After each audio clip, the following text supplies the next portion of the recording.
Voici le guide de dépannage des tablettes Lego. Comment affecter une licence à une tablette Lego? En lançant Lego sur une tablette, si vous voyez cet écran, c'est qu'elle n'est associée à aucune licence. Entrez admin en nom d'utilisateur, le mot de passe dans la case dédiée et SDIS66 en dessous. Ne cochez pas la case Utiliser un certificat. Cliquez sur Connexion. Vous devrez ensuite choisir une licence parmi celles proposées, en évitant celle dont le nom comporte le mot bloqué. Il faut ensuite vérifier que la tablette est associée au bon CS. Si ça n'est pas le cas, voir en suivant le guide de réaffectation de CS. Voici comment modifier le CS d'affectation d'une tablette. Cette icône à côté du centre vous permet d'accéder au menu de changement. Elle n'est normalement pas disponible.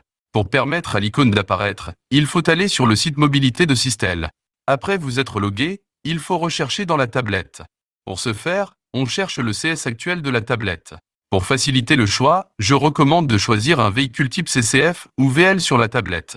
On pourra voir sur le site mobilité que le véhicule a été choisi, ce qui facilite la tâche quand le CS a plusieurs tablettes. Cliquez en haut sur Paramètres, puis choisir le profil administrateur.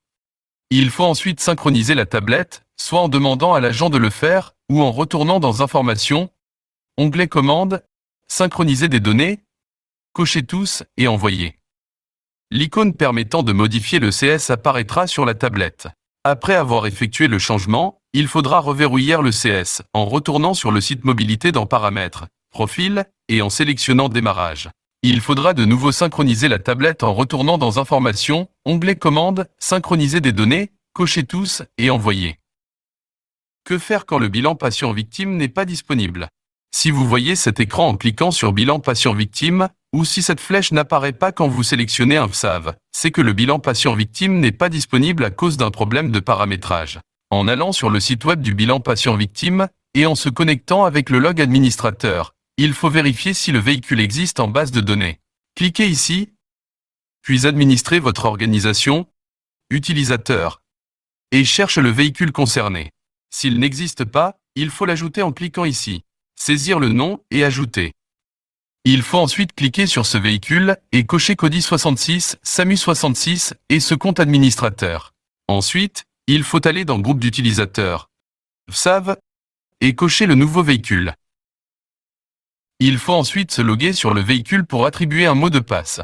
Cliquez ici, se déconnecter. Puis ici, se connecter. Il faut alors entrer le nom du véhicule et le même nom en mot de passe. Le mot de passe devra être saisi 2 fois. Si le véhicule existait déjà, ou après avoir suivi cette procédure si ça n'était pas le cas, il faut aller sur le site mobilité. Cliquez sur Paramétrage et cliquez sur cette icône de la première ligne. Choisir le CS concerné, puis chercher le véhicule. Saisir le même identifiant et mot de passe que dans le bilan patient-victime. Il faudra ensuite cliquer sur Enregistrer, appliquer en bas à droite, et enfin sur la disquette située ici. Attention, cette fenêtre n'est accessible qu'en intranet ou sous VPN. Prendre en main la tablette à distance permet de réaliser la plupart des manipulations nécessaires. Pour le faire, il faut accéder à ce site. Entrez votre nom d'utilisateur et mot de passe. Dans cette case, entrez le numéro de la tablette. Cliquez ensuite ici, cochez cette case, et cliquez là. Vous aurez désormais la main sur la tablette. Pensez à cliquer ici pour vous déconnecter à la fin de la procédure.